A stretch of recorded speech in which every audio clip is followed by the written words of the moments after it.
সুপ্রিয় দর্শক, আসসালামু আলাইকুম। রাজধানী জুড়ে ভূমিকম্পের আতঙ্ক। তো সেই আফটার শক মোকাবেলায় বা এই ধরনের দুর্ঘটনা যেন না ঘটে, এই জন্য ঢাকা বিশ্ববিদ্যালয় 15 দিন বন্ধ দিয়েছে।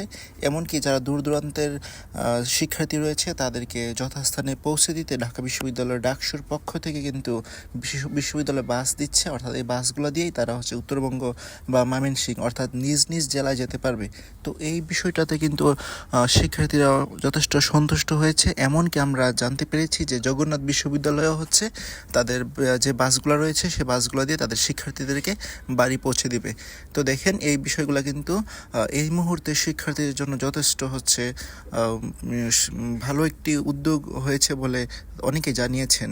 কেননা আফটার শকে কিন্তু ভূমিকম্পের প্রবণতা বেশি, আর রাজধানী জুড়ে যদি ভূমিকম্প হয় তাহলে ঢাকা বিশ্ববিদ্যালয়ে যে পুরান হলগুলো রয়েছে যেগুলোতে ইতিমধ্যে ফাটল ধরেছে সেগুলা ধসে পড়তে পারে। তো এই আশঙ্কা করে কিন্তু বিশ্ববিদ্যালয়ের প্রশাসন 15 দিন বন্ধ দিয়েছে।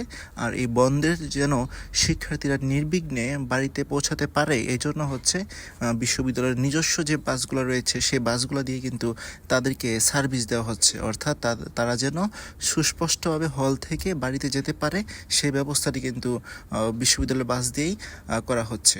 তো এটাই ছিল সর্বশেষ আপডেট। আরও আপডেট জানতে আমাদের চ্যানেলের সাথে থাকুন। ধন্যবাদ। আসসালামু আলাইকুম।